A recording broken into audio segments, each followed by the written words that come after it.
And joining us now to react to today's meeting is County Supervisor Paloma Aguirre.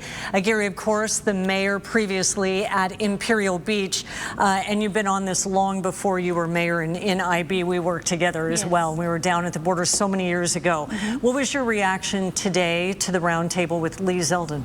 I think it was very positive that this administration, specifically Administrator Zeldin, has now come twice and has seen firsthand how this crisis is impacting businesses, but the daily lives of so many of my constituents. Tens of thousands of constituents of mine are suffering gastrointestinal illnesses, chronic migraines. They're missing work, they're missing school, their household is being affected, their quality of life. So for me, it was incredibly important to make sure that I uplifted the voices of those who are being harmed by this crisis as we speak about, or as we talk about the progress being made, the infrastructure improvements, which are very important, but at the end of the day, what is happening on the ground in the day-to-day continues to be a crisis and continues to be resolved. I know you spoke with him prior to the roundtable, and I'm sure you spoke on behalf of the people affected. Yes. What else came out of that, and did you get any info?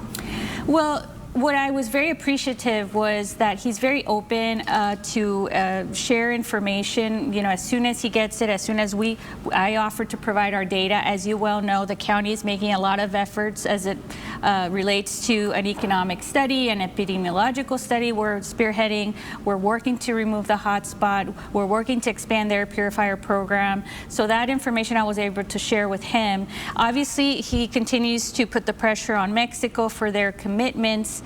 The 2027 timeline is the light at the end of the tunnel, but something I continue to reiterate to him, to you, to anybody listening, is that those efforts will not address the main source of pollution, which is the river itself. Those flows coming through the Tijuana River Valley on a daily basis not only affect beach water quality and the coast, but the air that our community members are breathing in. And that is the most concerning thing to me, because that is the reality that my constituents are experiencing.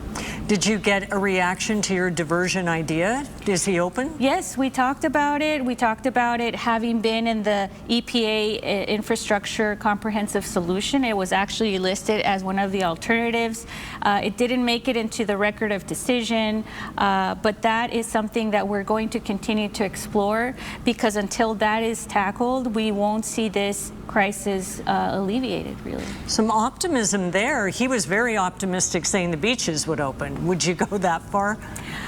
I don't know. I want to be cautiously optimistic. I want to continue to share a positive outlook. Our beaches have been closed now 4 years straight. Our businesses locally are being impacted. Our ability to serve the people of all of my district, because it's not just Imperial Beach and Coronado, it's the people of Nestor, San Isidro, Chula Vista, National City that used to go to these beaches for recreation for free, and now they don't have access to that. But again, the most important thing for me is the public health aspect of this crisis and the inability of my constituents to be able to breathe. I got text messages today, this morning, the day before, people telling me the stench was unbearable, that they couldn't breathe, that they couldn't sleep. We saw the recent data from Scripps Institution of Oceanography. We saw spikes up to 2,000 parts per billion of hydrogen sulfide.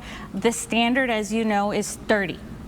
So that's how high and elevated hydrogen sulfide levels are, and that's what we are measuring. What about what we're not measuring? It's all the other chemicals and pollutants that we can perceive, but that are absolutely making their way into our bodies and harming us.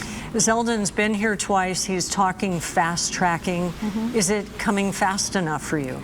I appreciate the efforts to expedite the process. He has definitely taken the lead and charge of what we had first been told would take 10, maybe 12 years. Now the timeline has been shortened, but again, we need to tackle the other big elephant in the room, which is the river flows themselves. And that, until we don't address that, we're not going to see relief. And we can do that simultaneously pressuring Mexico to do what they've committed to doing, but we also need to explore U.S.-based solutions.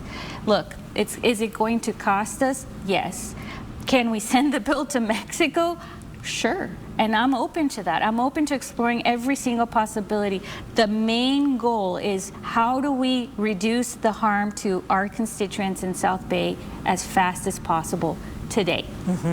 A lifelong passion of yours for sure. Paloma Aguirre, now with the supervisors, a whole new level of access, and we're with you, we're watching you. Hope you'll be back soon to keep us updated. Thank you for keeping that this at the forefront. Always. Thank you.